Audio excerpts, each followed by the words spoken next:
Assalamualaikum dan selamat sejahtera. Bersama saya, Cikgu Fahmi akan berkongsi maklumat tentang sains sukan tingkatan 4 melalui bidang 2, fungsi sistem tubuh dalam pergerakan. Untuk kali ini, kita akan belajar unit 2.2 iaitu sokongan dan pergerakan.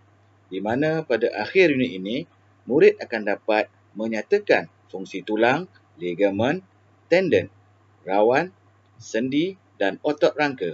Yang kedua, dapat menyatakan perbezaan antara ciri otot rangka, otot kardium dan otot licin.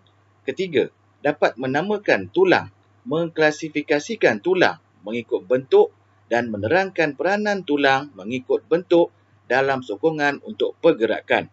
Yang keempat, dapat mengenal pasti jenis sendi sinovial dan lokasinya. Yang kelima, dapat menyatakan nama-nama otot rangka utama dalam pergerakan dan kedudukannya. Yang keenam, dapat memerihal penguncupan isometrik, penguncupan konsentrik dan penguncupan isentrik. Yang ketujuh, dapat mengenal pasti otot agonis, antagonis dan sinergis dalam pergerakan. Dan yang ke-8, dapat memerihal aktiviti fizikal yang menggunakan fiber otot sentak cepat dan fiber otot sentak lambat. Okey, sistem rangka. Sistem rangka manusia adalah satu sistem yang terdiri daripada tulang-tulang bagi membentuk satu kerangka tubuh yang kuat dan fleksibel dengan peranan yang dimainkan oleh sendi. Tulang ialah sejenis tisu penyambung yang terdiri daripada binaan sel-sel hidup dan bahan-bahan intrasel yang tidak hidup yang sangat keras.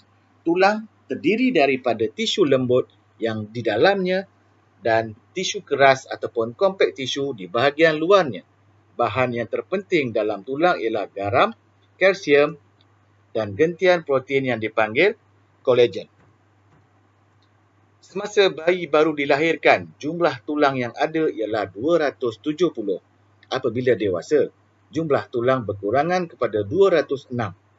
Perubahan ini berlaku disebabkan oleh percantuman beberapa tulang seperti tulang sakrum dan tulang koksik sebagaimana yang ditunjukkan dalam rajah di bawah.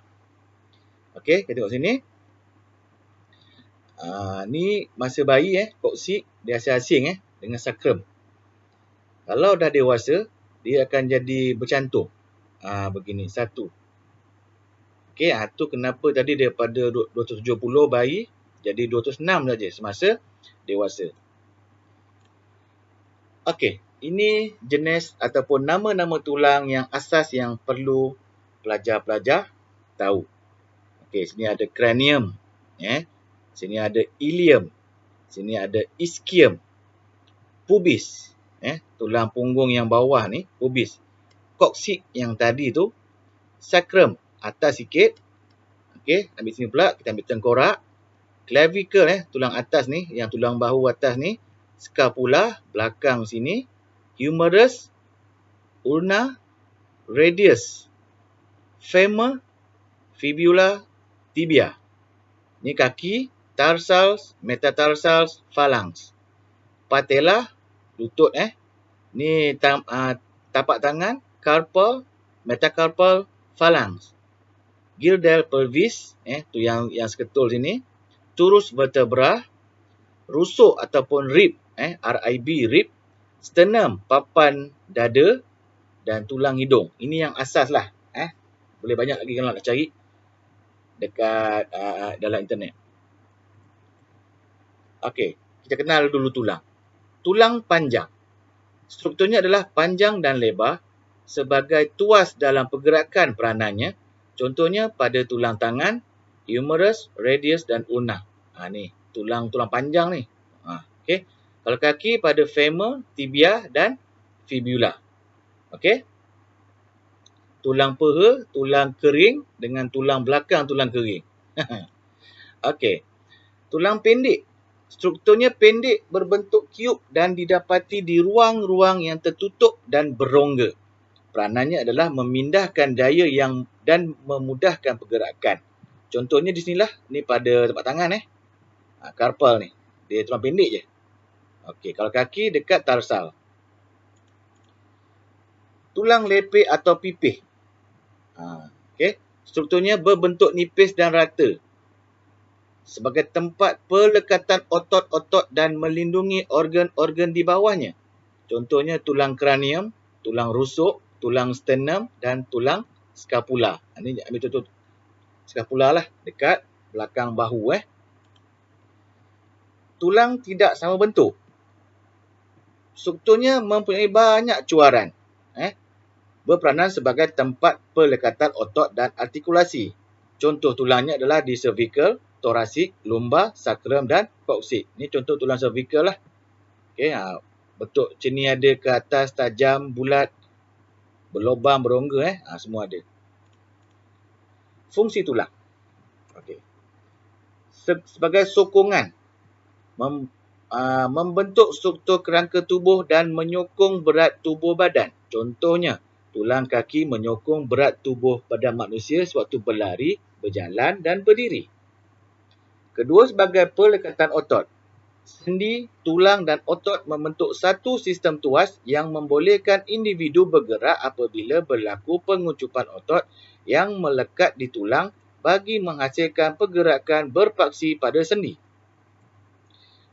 Seterusnya, sebagai perlindungan, iaitu melingkari dan melindungi organ-organ penting dalam tubuh manusia. Struktur tulang tengkorak untuk melindungi otak. Struktur tulang rusuk yang berbentuk seperti sangkar melindungi jantung dan paru-paru. Struktur tulang vertebra melindungi saraf tunjang. Seterusnya adalah sebagai stor penyimpanan bahan mineral. Berfungsi sebagai tempat penyimpanan bahan mineral, terutamanya kalsium dan fosforus. Kalsium yang dikeluarkan untuk kegunaan tulang bagi melaksanakan pelbagai fungsi seperti penguncupan otot. Seterusnya adalah tempat penghasilan sel darah. Hematopoiesis adalah satu proses pembentukan sel darah dan platelet yang berlaku di dalam sum-sum tulang. Okey, ligamen. Ligamen ialah sejenis tisu berfiber kenyal yang berfungsi untuk menghubungkan tulang dengan tulang. Ingat kata kunci ni, ligamen menghubungkan tulang dengan tulang. Okey? Tulang dengan tulang. Ligamen juga berfungsi mengekalkan dan menetapkan tulang pada kedudukannya serta membolehkan pergerakan pada sendi. Walaupun ligamen ini kenyal, kuat dan tahan lasak, ada antara atlet mengalami kecederaan di bahagian ini seperti ligamen terkoyak atau terputus. So, kena hati-hatilah. Okey. Rawan. Rawan atau cartilage ialah tisu yang bersifat lembut tetapi kuat, elastik dan tiada salur darah. Rawan yang menyaluti hujung tulang yang membentuk sendi. Berperanan untuk melancarkan pergerakan di antara dua permukaan tulang yang berartikulasi. Oleh itu, rawan akan mengurangkan geseran antara sendi dan melindungi tulang daripada cepat haus. Selain itu, rawan juga berperanan sebagai penyerap daya hentakan. Sebagai contoh, semasa seseorang itu berlari atau berjalan yang dapat mengelakkan kecederaan pada bahagian lutut. Contoh pada gambar ni. Okey, ni biasanya dekat ni tulang femur Tulang femur ni tulang tibia. Ini fibula. Ligamen ni yang menyambungkan tulang dengan tulang. Kalau dalam gambar dia, nampak tulang femur dengan tulang fibula. Rawan ni yang bawah tulang femur yang warna putih. Tu tulang rawan. Okey, ni pun ligamen ni. Ni yang biasa berlaku injured ataupun cedera pada atlet di sini. Ni nama dia ACL ataupun PCL. Saya tak pasal kecil gambarnya, tapi yang biasa berlaku adalah ACL, Anterior Cruciate Ligament. Okay, tendon. Tendon ialah jenis tisu berfiber yang sangat kuat tetapi tidak kenyal. Tendon yang berada di kedua-dua hujung fiber otot akan melekatkan otot pada tulang dan juga pada otot yang lain. Dengar ni. Melekatkan otot pada tulang. Melekatkan otot pada tulang dan juga pada otot yang lain. Itu adalah tendon. apabila berlaku kontraksi otot, tendon yang terdapat pada hujung otot akan menarik tulang dan berlaku pergerakan. Ini gambarnya lah. Tendon ni yang putih ni. So dia akan, kalau tarik ke atas, kaki yang depan ni akan ke bawah. Kalau dia tarik ke bawah, kaki ni akan ke atas. Macam tu. Sendi. Sendi ialah struktur penting sebagai tempat pertemuan antara dua atau lebih tulang rangka yang berartikulasi. Sendi bertindak sebagai fulcrum dalam tuas pergerakan. Struktur sendi ini menyebabkan manusia dapat melakukan pergerakan dengan pelbagai cara. Ni. Tempat-tempat yang berwarna tu adalah sendi. Warna yang sama, sendi yang sama. Cuma dia sebelah kiri dan sebelah kanan. Rajah sebelah. Lokasi sendi utama. Sendi synovial ialah sendi yang bergerak bebas atau diarthrosis. Hujung tulang-tulang yang termasuk di dalam permukaan sendi ditutupi oleh rawan hialin untuk mengurangkan geseran antara dua hujung tulang semasa berlaku pergerakan dan menyerap daya hentakan yang berlaku. Ingat, rawan hialin. Di sini. Rawan hialin. Mengurangkan geseran, menyerap hentakan. Membran synovial yang menyelipati rongga sendi dan mengeluarkan cecair synovial untuk melicinkan pergerakan sendi. Ni dalamnya ni rongga. Tapi dia penuh dengan cecair synovial. Keratan rentas sendi synovial yang khusus lah. Dibuat macam ni lah. Ni yang putih ni apa tadi? Yang putih ni adalah ligamen. Pertama, sendi gelongso. Dua permukaan tulang saling meluncur antara satu sama lain. Tempatnya adalah di antara karpal dan metakarpal. Di sinilah. Ni maknanya di tangan.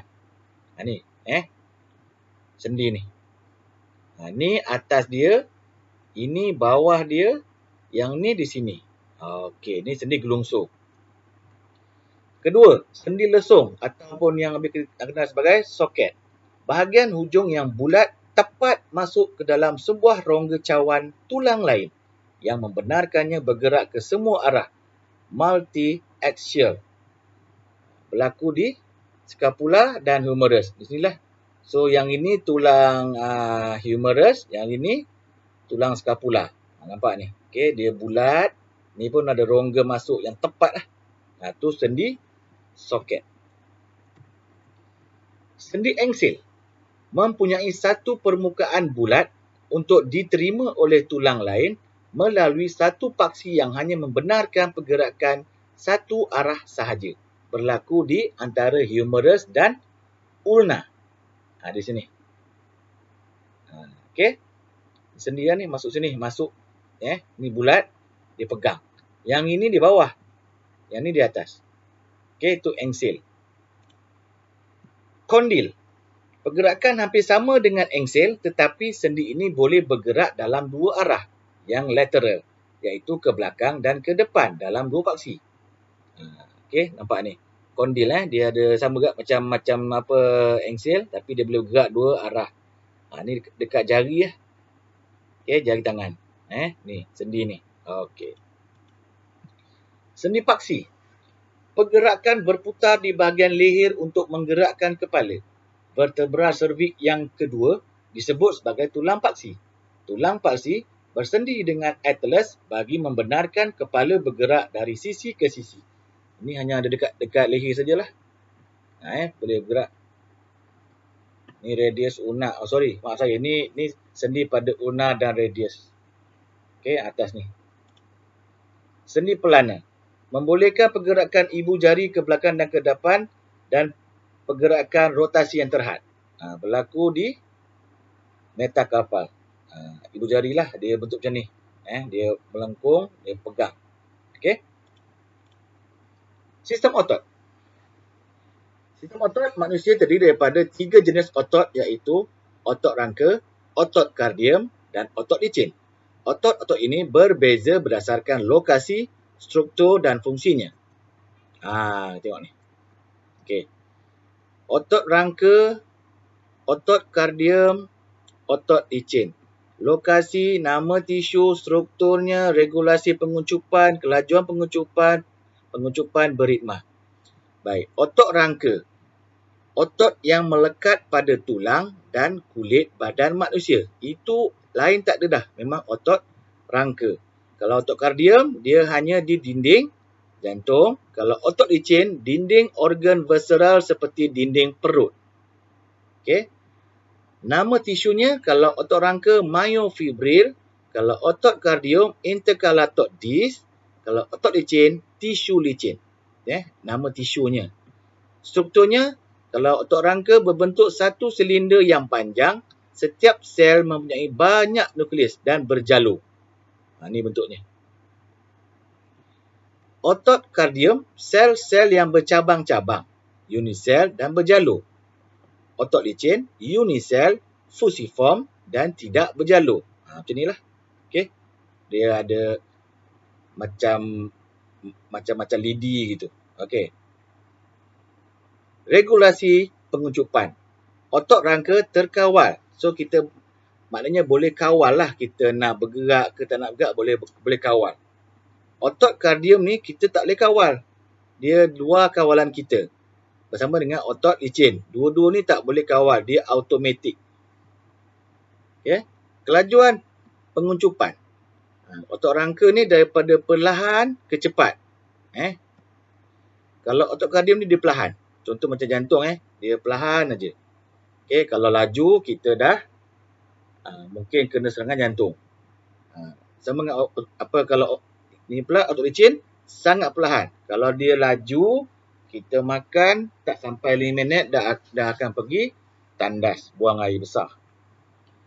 Okey, dari segi pengucupan beritma, otot rangka tak ada, dia tak ada ritma. Waktu nak gerak, kita gerakkan, tak gerak dia akan diam. Kalau otot kardium ni ada. Tu yang dia ada bunyi tup tup tup tup. Tu beritma. Okey. Otot licin hanya ada pada sebahagian otot-otot. Tak semua. Okey. Otot rangka.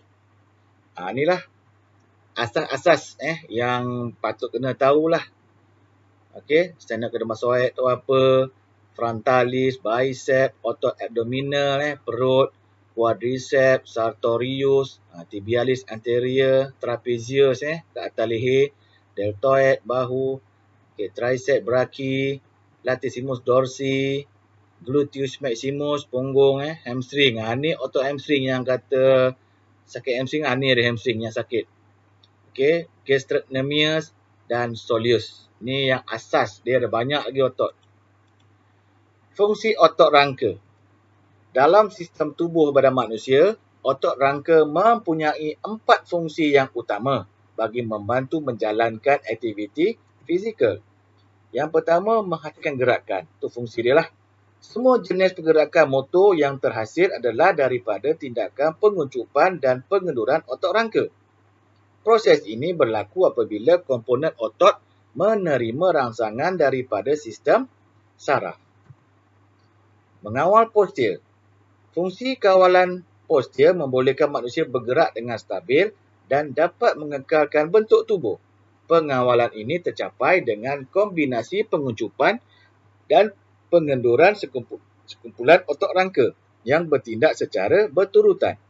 Fungsi kawalan postur pula secara berterusan akan menyebabkan manusia akan dapat mengawal imbangan ketika dalam keadaan statik ataupun dinamik. Fungsi seterusnya adalah menstabilkan sendi. Okey, pergerakan sendi akan lebih stabil apabila berlaku tarikan otot ke atas tulang bagi tujuan menjana daya untuk menghasilkan pergerakan. Menjana haba. Haba terhasil apabila penguncupan dan pengenduran otot rangka berlaku. Haba akan berlakulah bila kita bergerak. Okey. Penguncupan otot.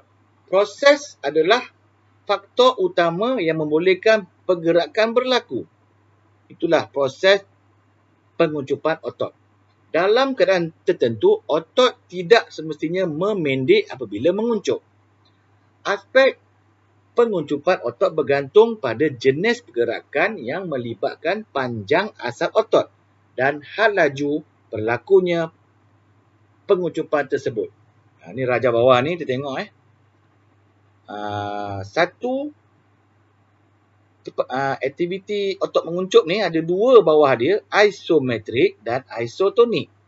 Bawah isotonik ada dua lagi, konsentrik dan isentrik. Penguncupan isometrik berlaku apabila ketegangan otot meningkat dalam menghasilkan daya.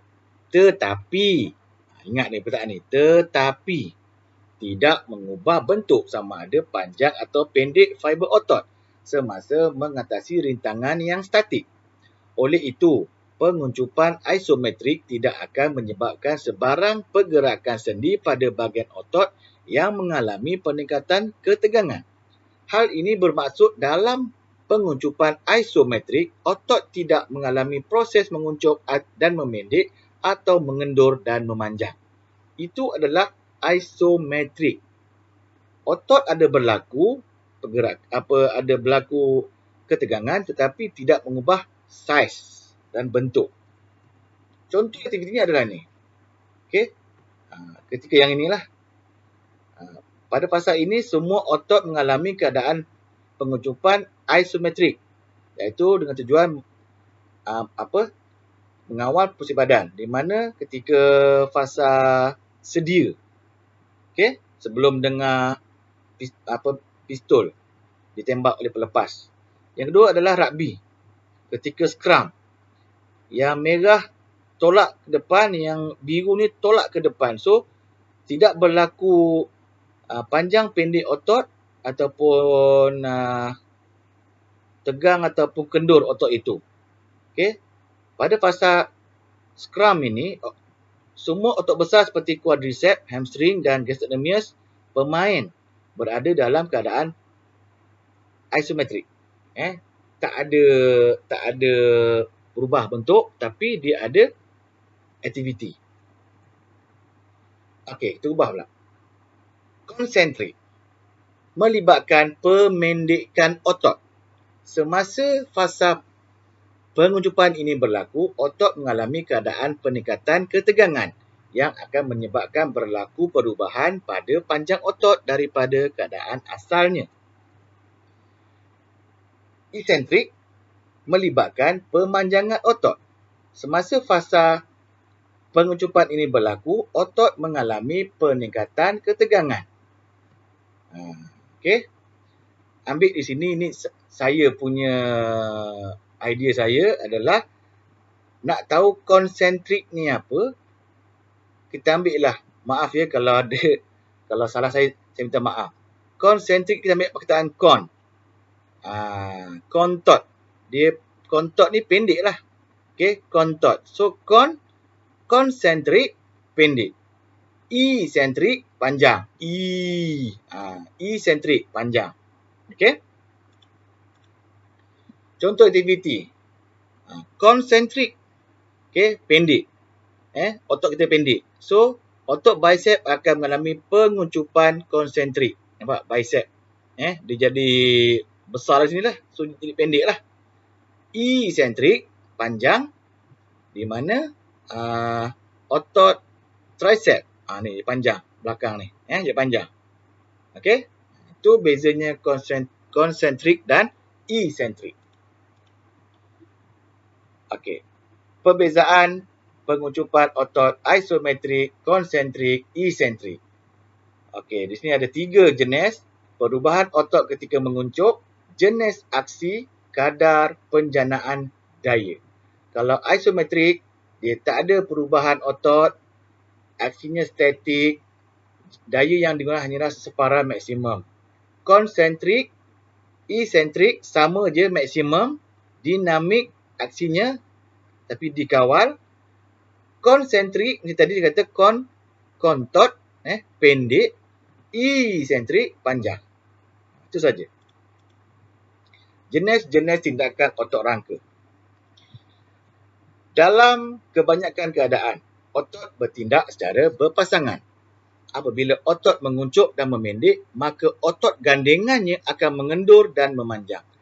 Selain pemasangan otot, ada juga otot lain yang terletak berhampiran dengan sendi bagi membantu menyeimbangkan keadaan supaya pergerakan dapat dibuat dengan tepat, lancar dan sempurna. Okey, kita ambil nama dia. Dia ada nama.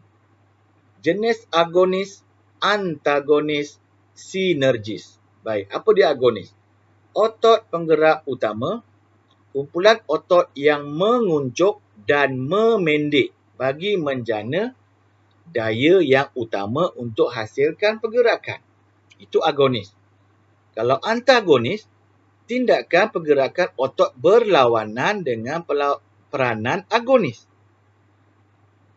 Mengawal ketegangan yang wujud daripada penjanaan daya oleh otot agonis dengan menstabilkan kedudukan pergerakan sendi yang berartikulasi.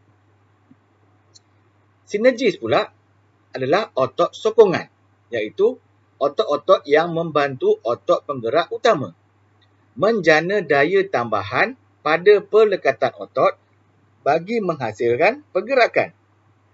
Berperanan sebagai menstabilkan pergerakan sendi. Okey. Tengok sini. Contoh. Ketika fleksi lutut. Fleksi bengkok. Agonis iaitu otot utama adalah hamstring. Mana hamstring? Bawah ni, nampak? Menguncup dan memendek. Quadriceps atas mengendur dan memanjang.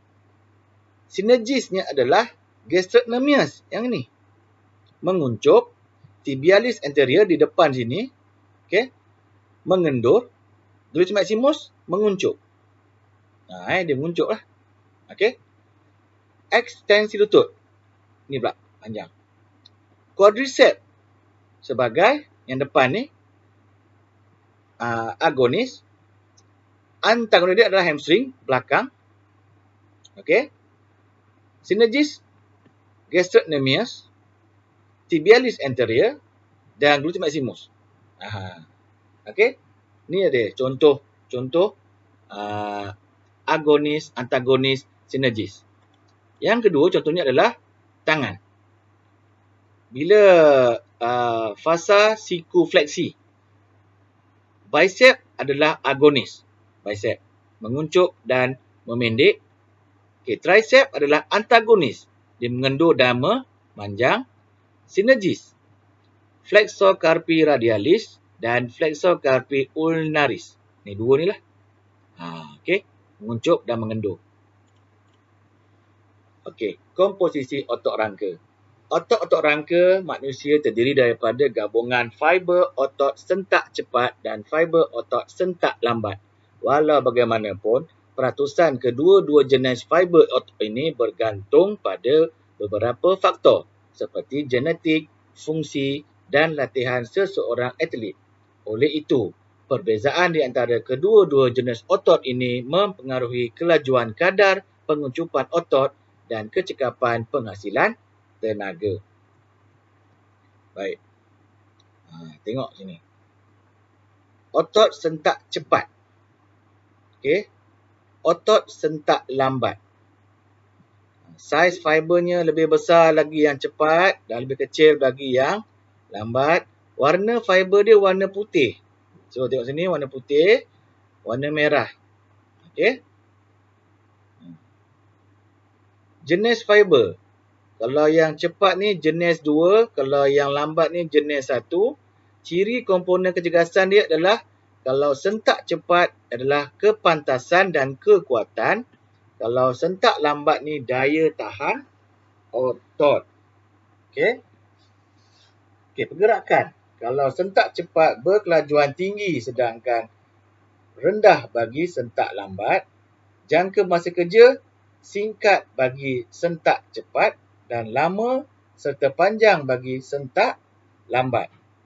Intensiti kerja tinggi dan eksplosif bagi sentak cepat, rendah bagi sentak lambat. Okey, ini kimia latihan memecut. Okey, boleh meningkatkan kepiawaian. Kalau sentak lambat ni tak boleh lah. Dia biasa saja. Okey. Kelusuan. Fiber otot jenis ini akan menyebabkan atlet cepat letih atau cepat lesu. Bagi cepat. Yang lambat ni fiber otot tidak cepat letih ataupun lambat lesu. Penguncupan otot. Tahap otot ni menguncup dalam masa yang pendek. Cepat.